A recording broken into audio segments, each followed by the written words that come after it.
Pirates have made their pick. Number 1 overall in Major League Baseball's draft, Louisville catcher Henry Davis. And nothing other than rational reactions and analysis, I'm sure, will follow. Good morning to you. Good Monday morning. I'm Dejan Kovacevic of DK Pittsburgh Sports. This is Daily Shot of Pirates.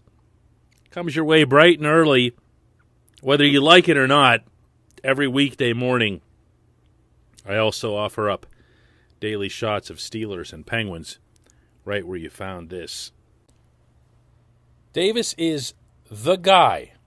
And when I say the guy, I'm referring to Ben Cherington saying minutes after drafting Davis that the Pirates themselves placed him atop their draft board 2 nights ago.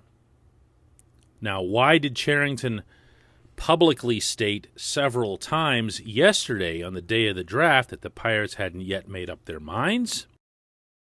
That's actually pretty transparent because he did want Davis's price to come down.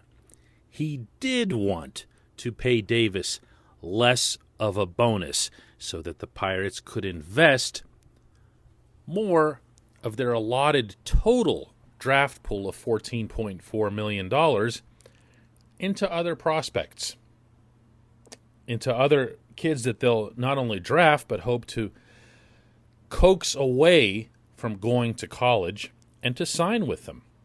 Don't forget, just because you draft someone in baseball doesn't mean you get them. This isn't football, as I keep saying now, and I've been saying for months. This is not football. You have to bring that player in, and you have to sign them. And sometimes you do have to pay an uncomfortable figure in order to pull it off. We'll see how that plays out. All that happened yesterday was round 1 of the draft. But it's the focal point, fair or not, on this class. And to my mind, I really like the pick. And I'm going to first tell you why in a way that the team couldn't possibly do, because I'm going to go with some negative reinforcement first. And these are things that if you've been listening to the show, you know I've brought up on more than one occasion. Drafting pitchers is always scary at a 1-1 spot or anywhere in the first round. It's scary. It's valuable. It's more valuable than anything else you can get if you hit. But if a pitcher gets hurt, they can be toast. You can get nothing from them. All the scouting in the world doesn't matter. All the scouting in the world didn't matter on Jameson Taillon. Had everything. Live arm, Hall of Fame type curveball, and a full arsenal. More character than you could ever want in a young athlete. Didn't matter because luck wasn't on his side. All kinds of injuries and illnesses and everything else, none of them his fault. It just didn't work out. And if you're a pitcher and it doesn't work out, a lot of times it really doesn't work out. So there's a bit of a law of averages approach that you have to take to this. Then there were the 2 high school shortstops. And I would have been fine with, honestly, either of Marcelo Meyer or Jordan Lawler. They both were going to be very far from making it to Pittsburgh, which had me a little bit cringy about it because I see Brian Hayes and Brian Reynolds and a couple other players. Rodolfo Castro is now in the mix, already here, and I'm not going to put myself above that thought process. I'd like to see whoever it is that comes along, come along sooner rather than later. I'm human. But there also was going to be uncertainty that comes with a shortstop. because, as we often hear baseball scouts use the terminology, he can stay at shortstop. He might be able to stay at shortstop. The reason they say that is that everyone starts out a shortstop. You know, it's like quarterback in football. You put your best player at quarterback all the time. Why? Because you want the ball in the hands of your best player. Doesn't mean that they stay there. Eventually they can get kind of phased out because of size, speed limitations, whatever else it is, how they grow up. And I have no doubt, after reading extensively on both Meyer and Lawler, they're going to be really, really good players. Jack Leiter's going to be a really good pitcher. I believe that, for the Texas Rangers, who took him at number 2 overall. But there's also the very real chance that he won't. He's 6 feet tall. Anybody in baseball will tell you that's a tough, tough size to be for a starting pitcher. They're proven to be less durable, less healthy over time. They have to put a lot more of their body and of their arm into their delivery. But I hope he does. I hope all of them do great. This is going to be one of those where you watch the class and say, oh, well, let's see everybody fail so that the Pirates look good with their pick. It doesn't have to be anything of the kind.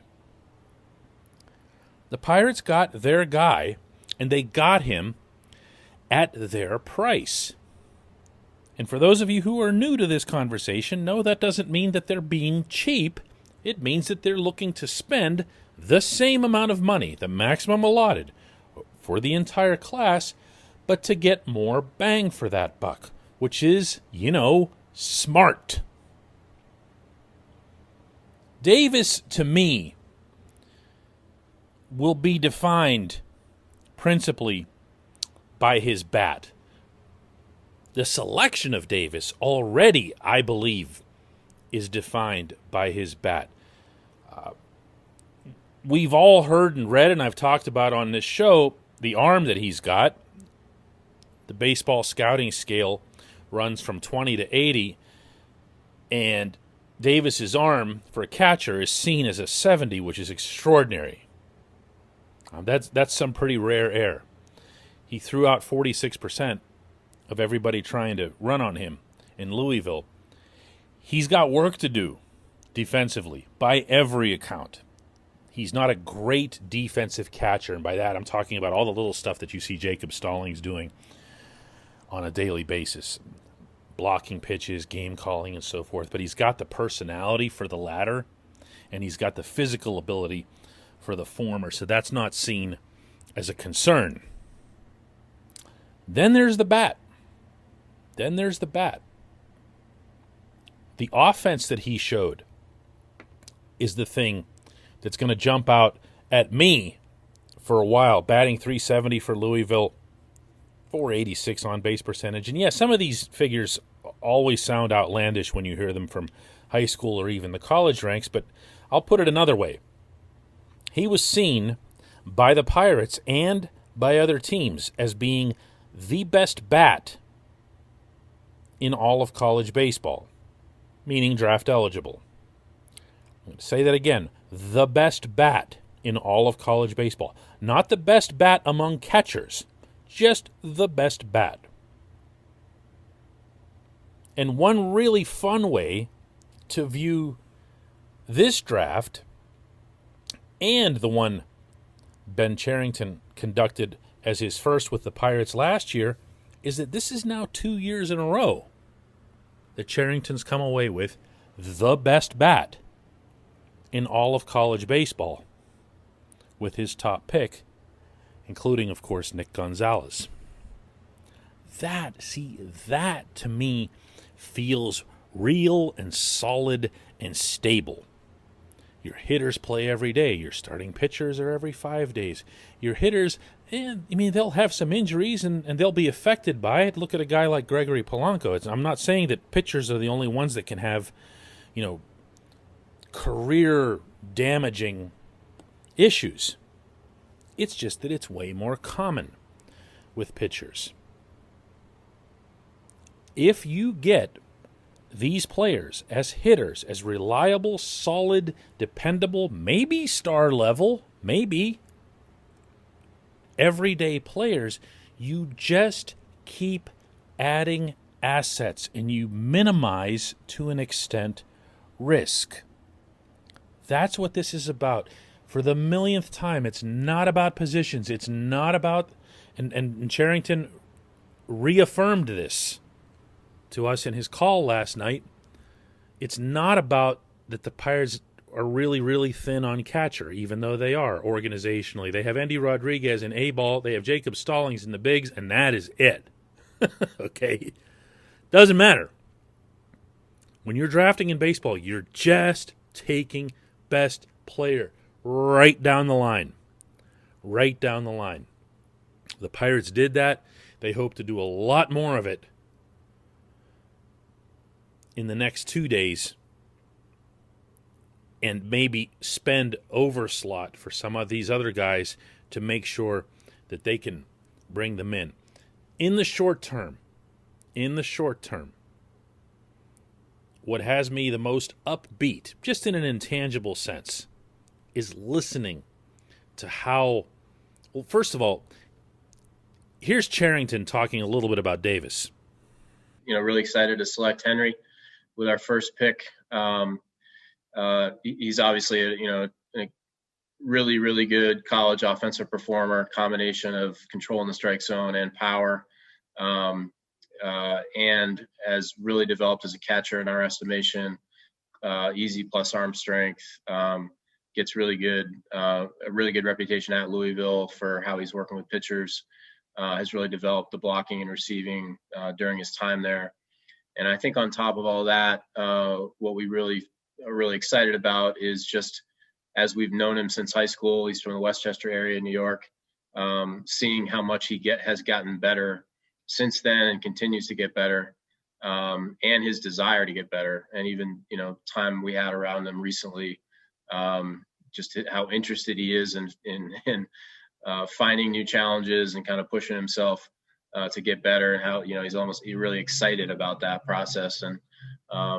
And we feel good that we're bringing in a player who's really talented, has a chance to be a really good big league player, and also someone who wants to be part of something really good and help us in that way too. So we're thrilled to add him, and looking forward to 20 more selections. Get ready for those. Take it from someone who communicates with Cherington on a regular basis. That's his excited voice. Okay? Here's a little bit from Davis himself, who comes across very much as one of those hard on your sleeve kind of players.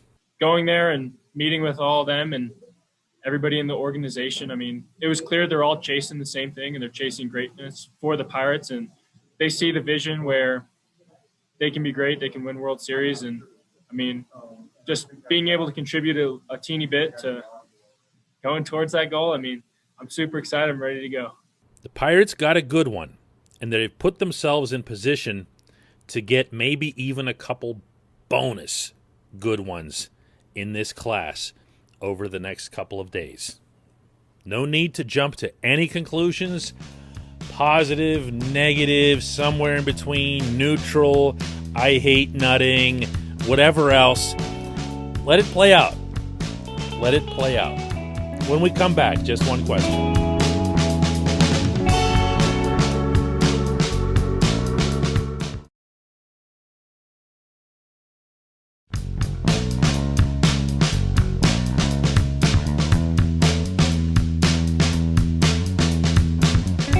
Welcome back. It's time for Just One Question, and that's brought to you always on this program by the good folks at the North Shore Tavern. It's directly across Federal Street from PNC Park. North Shore Tavern is home to Steak on a Stone. North Shore Tavern is home to the planet's only fully dedicated Pittsburgh Baseball Club sports bar, front to back, side to side, wall to wall. North Shore Tavern also will be home Thursday at 5 p.m. to the DK Pittsburgh Sports 7th anniversary bash. Everyone's invited to this. We'd love to see you down there. Come down to North Shore Tavern across Federal Street from PNC Park. Today's question comes from Anthony Veltri, who asks, as I know positions don't matter to drafting in baseball, if all the players were very similar, why wouldn't you take the player at something that you need the most, which now allows you to maximize a trade offer for Frazier of players at any position instead of forcing one for a catcher? This feels like one of those issues, Anthony, that no matter how often I bring it up, how emphatically I state it, I'll never really convince many people of this. And I totally get why. Because I also grew up paying infinitely more attention to the football draft than any other. In football, even though the Steelers and everyone else constantly deny that they'd be drafting by position, all you have to do is look at the results year after year to see that that's exactly what they're doing. Why? Because those players then show up for rookie camp a week later. Then they're in training camp a month later, and then 3 weeks after that, 2 or 3 of those guys from that class are going to be starting, not partaking, starting for your football team. It's a completely different world, but it's the one that most people are aware of. In baseball, it just takes too long to try to align any pick with any need at any level. I'm going to give you an example. You mentioned maximizing a trade offer for Adam Frazier, forcing something for a catcher. The team that you see on the field for the Pirates right now, and I'm going to say this with all due respect to that wonderful 6-run rally that they pulled off yesterday against the Mets in beating New York 6-5 at Citi Field. Really, really good stuff, by the way, from all concerned. But that team has issues. It has holes. It also has answers in places where you might not expect. Let me ask you this. A week ago, who was projecting Rodolfo Castro to be anywhere on the diamond for the Pirates in their future? Who was doing that? What would happen if we did that exercise after his 2 bombs and fine leaping catch yesterday? Do you see what I mean? Everything just changes. Castro's an infielder right now, but Castro's had some experience in the outfield. And we've all been saying, what are they going to do in these corner outfield positions? Who's going to take Polanco's place when he's gone and everything else? It could be this kid. It could be this kid. Throw him out in the right field. Heck, do it now. I don't care even when Polanco's healthy. Can't send this kid back to the minors. What do you do instead? Regarding catcher, keep Jacob Stallings. He's not about to drive off the end of the earth. Yeah, he's on the wrong side of 30, but not by much. And he doesn't have many miles on his big league catching career because he hasn't been up very long because he's a late bloomer. So, sign him to an extension, which is something that I've broached in the past. You don't have to force anything. You want, if you're the GM, to constantly put yourself into positions where you're not doing anything out of need. And I realize as those words are coming out of my mouth and the Pirates are still trending toward 101 losses this year, that's going to be met more with laughter or raised eyebrows than anything else. What are you talking about? The Pirates need everything. They stink. Look at them. You don't need individual positions when your minor league system is in this state. What you need, and this is what Cherington keeps saying, and I've advocated for this approach for years and years and years before he came along. What you need is everything, and a lot of it. And in each individual case, regardless of what the mode of acquisition is, if it's the draft, if it's international, if it's a trade involving prospects, if it's Rule 5, in each individual case, you don't care about the position, you just care about the quality, the maximum quality that you can achieve with that individual. As Charrington said the other day when I brought something along these lines up with him, and he said, you can always sort stuff out as it relates to big league needs later on. And that's his way of saying, look, man, I'm not stupid. If I need a second baseman or a catcher or a right fielder or more starting pitching somewhere down the line, I can just go and get it. I can just go and trade for it. You know how? Because I have piled up all these prospects. And what's the most valuable commodity in the industry? Hint, it's not payroll. It's prospects. If you have a ton of them, you can use them like Bitcoin. You can buy whatever it is that you want. That's what Charrington's trying to do. That's why it's the right approach. And that's why, if you're a Pirates fan, you're going to really, really want to hope that the execution follows, because this guy has at least brought the plan. He's at least brought that, and you want him hanging around here. You're going to see what I mean in years to come. I appreciate the question, Anthony. I appreciate everybody listening to Daily Shot of Pirates. We'll do another one of these tomorrow. Hey everybody, thanks for listening. Please subscribe to our DK Pittsburgh Sports channel, and don't forget to hit the bell to get notified every time we post a new video or podcast.